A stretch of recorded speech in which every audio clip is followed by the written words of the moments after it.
విజ్ఞులు మేధావులు ఆలోచన చేయాలి, దుర్మార్గమైన రాజకీయాలను పాత్ర వెయ్యాలి. ఎందుకు బరగొడతామంటున్నారు మా ప్రభుత్వాన్ని అంటే పార్టీ ఫిరాయింపులు, పార్టీలను చీల్చడం, ప్రభుత్వాలను పడగొట్టడమే మీ నీతి, మీ జాతి అని నేను అడుగుతున్నా. ఒక పాలమూరు బిడ్డ, ఒక రైతు బిడ్డ ఇయ్యాల కుర్చీలో కూర్చుంటే చూసి ఓర్వలేకపోతురా? ఏం మా పాలమూరు బిడ్డలకు అర్హత లేదా? మేము చదువుకోలేదా? మాకు హక్కులు లేవా? మేము ఈ రాష్ట్రంలో ప్రజలం కాదా? 4 కోట్లలో మేము లేమా? ఈ 4 కోట్ల ప్రజల కష్టాలలో మేము పోరాటం చేయలేదా? మేము తెలంగాణ ఉద్యమంలో లేమా? తెలంగాణ ఉద్యమంలో ఆ బేకార్గా నీ నుంచి పార్లమెంటుకు పంపించింది మేం కాదా? పాలమూరులో ఊరు లేదు, పార్లమెంటులో నోరు లేదు, అయినా బేకారోడు కరీంనగర్ నుంచి మన జిల్లాకు వలసి వస్తే మనం గెలిపియలేదా? మన మంచితనం చేతగంతనమా అని నేను అడుగుతున్నా మా యువకుల్ని. కొడకల్లారా, ఎవడన్నా టచ్ చేసి చూడండి, మా పాలమూరు బిడ్డలు అగ్ని కణికలై మానవ బాంబులై నా కొడకల్లారా ఎవడన్నా మిగులుతే నేను చూస్తా అనుకుంటురేమో, తమాషా చేస్తురేమో. వానో వీనో సందులల్లా సకలగుల పెట్టి ఏదో చేద్దామని ఒక్కనొక్కని పండబెట్టి తొక్కి పేగులు తీసి మెడలేసుకొని ఊరేగుతాం బిడ్డ ఎవడని ప్రభుత్వం మీదకి వస్తే.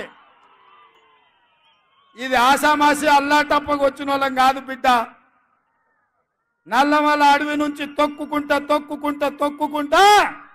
ప్రగతి భవన్లో ఉన్న నిన్ను కంచెలు బద్దలు కొట్టి బజార్లకు ఇచ్చిన బిడ్డను బిడ్డ. ఇక్కడి నుంచి వచ్చినోని తట్ట పని, పార పని, మట్టు పని, ముంబాయి, దుబాయ్ వలసలు పోవడే కాదు బిడ్డ. ఇవాళకి 89 రోజులైంది.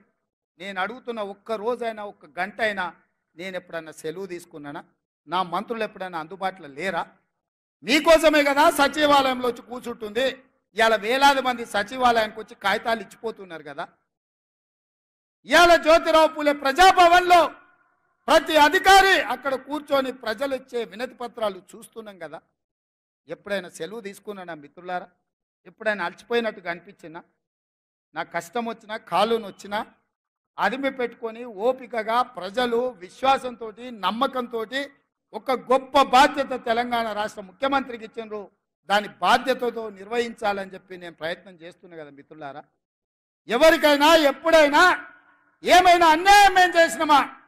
ఇవాళ ఎందుకు 3 నెలలు 6 నెలలు ఈ ప్రభుత్వాన్ని బడగొడతామని ఇక్కడ కేడీ అంటుండు, అక్కడ మోడీ అంటుండు. మీరు ఒక్కసారి ఆలోచన చేయండి. ఏమిటి దుర్మార్గం అని నేను అడుగుతున్నా.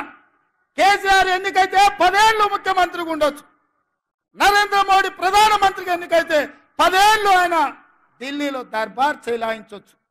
మరి ఇవాళ ఇందిరమ్మ రాజ్యం పేదోళ్ళ ప్రభుత్వం వస్తే 6 నెలలు కూడా ఉండనియారంట. ఇదెక్కడ న్యాయం, ఇదెక్కడ ధర్మం అని నేను అడుగుతున్నా. ఇది న్యాయమా? మీరు ఆలోచన చేయండి. ఏం ఉద్దేశం, ఏం ఆలోచన?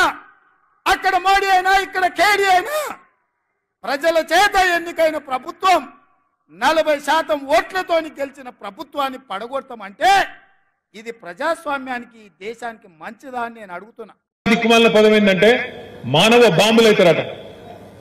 రేవంత్ రెడ్డి గారు నేను చేసే విజ్ఞప్తి ఒకటే, మానవ బాంబులు ఇవి అవి కాదు, నీ పక్కనే ఉన్నాయి కాంగ్రెస్ పార్టీల బాంబులు. ఎవరో కాదు నీ కూల్చేది, నీ పక్కనున్న బాంబులే. నల్గొండ బాంబు, ఖమ్మం బాంబు వాళ్ళే నీ గవర్నమెంట్ మీద వాళ్ళే చేస్తారు. చేసేదంతా మేమేం చేయం.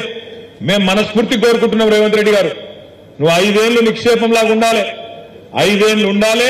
నువ్వు ఇచ్చిన 420 హామీలు అమలు చెయ్యాలనే డిమాండ్ చేస్తున్నాం, చెయ్యాలనే కోరుకుంటున్నాం.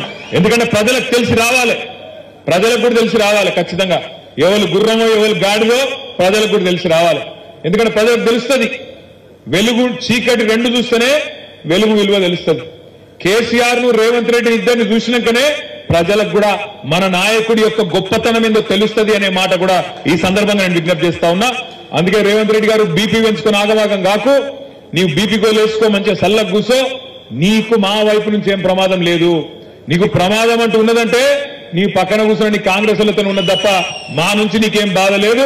నువ్వు 5 ఏళ్లు కొనసాగు, నువ్వు అట్లే ఉండు. 420 హామీలు ఇచ్చినావు, 1 కాదు 2 కాదు, 420 హామీలు ఇచ్చినావు. ఆ 420 హామీలు నిలబెట్టుకోకపోతే ఎంబడబడతాం, ఎంటాడతాం, ఇడిచిపెట్టమనే మాట కూడా నేను విజ్ఞప్తి చేస్తా ఉన్నా. మిత్రులారా, మీ అందరికీ నేను ఒకటే కోరేది, ఈరోజు మార్చి 7వ తారీఖు సరిగ్గా రేవంత్ రెడ్డి ప్రభుత్వం వచ్చి 90 రోజులు నిండిన రోజు ఈరోజు.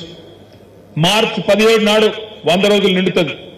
100 రోజుల్లో చాలా చేస్తా అని చెప్పిండు రేవంత్ రెడ్డి గారు. చెప్తా ఉన్నా, పొరపాటున కాంగ్రెస్ ఇక్కడ ఓటేస్తే మీరు గుర్తుపెట్టుకోండి, కాంగ్రెస్ ఈరోజు రేవంత్ రెడ్డి కాంగ్రెస్. ఇది మామూలు కాంగ్రెస్ కాదు, రేవంత్ రెడ్డి కాంగ్రెస్. ఈ రేవంత్ రెడ్డి అంటూ ఎక్కువ కాలం పట్టది. ఎలక్షన్ తర్వాత 100కు 100% మరొక ఏకనాథ్ షిండే, మరొక హిమంత బిశ్వాస్ శర్మ మన తెలంగాణ నుంచే రేవంత్ రెడ్డి రూపాయల నుంచి వస్తాడు. ఓ 10-15 మంది ఎమ్మెల్యేలను తీసుకొని బీజేపీలకు పోయే మొట్టమొదటి నాయకుడు ఇదే రేవంత్ రెడ్డి అవుతాడు. మీరు యాది పెట్టుకోండి. అందుకే ఆగం కాకండి, మంచిగా జాగ్రత్తగా ఆలోచించి ఓటేయండి తప్ప ఆగం కాకండి.